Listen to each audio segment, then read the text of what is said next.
بسم اللہ الرحمن الرحیم۔ السلام علیکم۔ گرمیوں میں خدمت خلق کے چھوٹے چھوٹے یہ کام لازمی کیجیے۔ نمبر 1، گلی محلے، بازار، سڑکوں اور انتظار گاہوں کے کنارے ٹھنڈے میٹھے پانی کے نظام کو فروغ دیا جائے۔ اپنے گھر، دکان کے باہر پانی کا کولر بھر کے رکھ دے۔ یہ چند دوست مل کر ضرورت کی جگہ پر نیا ہینڈ پمپ یا واٹر کولر لگوا دیں۔ شاید ہمارے اس عمل سے خدا ہمیں جنت کے چشموں سے سیراب ہونا نصیب کر دے۔ نمبر 2، ٹریفک سگنلز، بس اسٹیشنز، عوامی انتظار گاہوں اور ایسی ہر جگہ پر جہاں لوگ کچھ وقت کے لیے رکتے ہوں، مخلوق خدا کو گرمی سے بچانے کے لیے سائبان کے نظام کو فروغ دیا جائے۔ کوئی درخت، چھوٹی چھتری یا گرین شیٹ لگوا دی جائے۔ شاید ہمارے اس عمل سے خدا ہمیں جہنم کی گرمی سے بچا لے۔ نمبر 3، بغیر سائبان کے کھڑے جھاپڑی فروشوں اور ٹھیلے والوں کے لیے سائے کا انتظام کر دیا جائے۔ ضرورت کے مطابق ایک مناسب سائز کی فولڈنگ چھتری وغیرہ ہدیہ کر دی جائے۔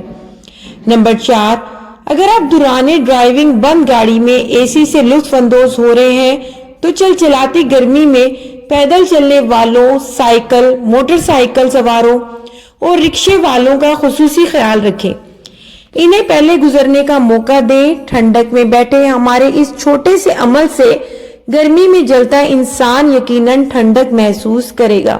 نمبر 5، گرم موسم میں اگر کسی سے گرمی سردی ہو جائے یا کوئی ایسے ہی الجھ پڑے تو اسے خدا کی رضا کے لیے معاف کر دیں اور سلام کرتے ہوئے اپنی راہ لے۔ حدیث مبارکہ میں اس شخص کو جنت کے کنارے محل کی گارنٹی دی گئی ہے جو حق پر ہونے کے باوجود جھگڑا چھوڑ دے۔ نمبر 6، اپنے عزیز و اقارب اور گلی محلے میں نظر دوڑائیں۔ اگر کسی کو چھت والے یا فرشی پنکھے یا ایئر کولر کی ضرورت ہے تو اسے پورا کر دیں۔ پانی ٹھنڈا رکھنے کے لیے مناسب سائز کا کولر مہیا کر دیں۔ نمبر 7، جتنا ہو سکے اپنے ارد گرد پودے اور درخت لگانے کو فروغ دیا جائے۔ چرند پرند اور انسان ٹھنڈے سائے میں لطف اندوز ہوں گے اور دعا دیں گے۔ دین نے ہم سے ہر جاندار کے ساتھ حسن سلوک میں اجر کا وعدہ کیا ہے۔ کیا خبر خدا ہمیں بھی جنت کے درختوں کا سایہ نصیب کر دیں۔ نمبر 8، پرندوں کے لیے کسی سایہ دار جگہ میں دانے اور پانی کا انتظام کر دیں۔ نمبر 9، کسی روڈ کنارے یا چوک میں کام کے منتظر بیٹھے مزدوروں اور اپنے قرب و جوار میں کسی مسجد و مدرسے کے بچوں کو ٹھنڈے پانی کی بوتلیں پیش کریں یا دودھ، سوڈا اور روح افزا بنا کر دیں۔ دودھ کی ٹھنڈی بوتلیں پلائیں یا معصوم بچوں کو کھوئے والی کلفیوں سے اکرام کریں۔ رزق حلال کی جستجو کرنے اور قرآن پاک پڑھنے والوں کے سینوں کی ٹھنڈک ہماری قبر کو ٹھنڈا رکھنے کی طاقت رکھتی ہے۔ حدیث مبارکہ میں مخلوق خدا کے ساتھ خیر خواہی اور بھلائی کو برے خاتمے اور بری موت سے بچاؤ کے علاوہ ہر طرح کی آفتوں اور ہلاکتوں سے حفاظت کا بہترین ذریعہ قرار دیا گیا ہے۔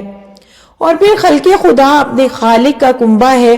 خدا کا محبوب بننے کا بہترین راستہ یہ ہے کہ اس کے کنبے کی دیکھ بھال کی جائے اور راحت پہنچانے کا کوئی موقع بھی ہاتھ سے نہ جانے دیا جائے۔ ویڈیو پسند آتی ہے تو پلیز اسے لائک کر دیجئے۔ اگر میرے چینل پہ نئے ہیں تو پلیز اسے سبسکرائب کرتے جائیں۔ ملوں گی ایک اور نئی ویڈیو میں، تب تک کے لیے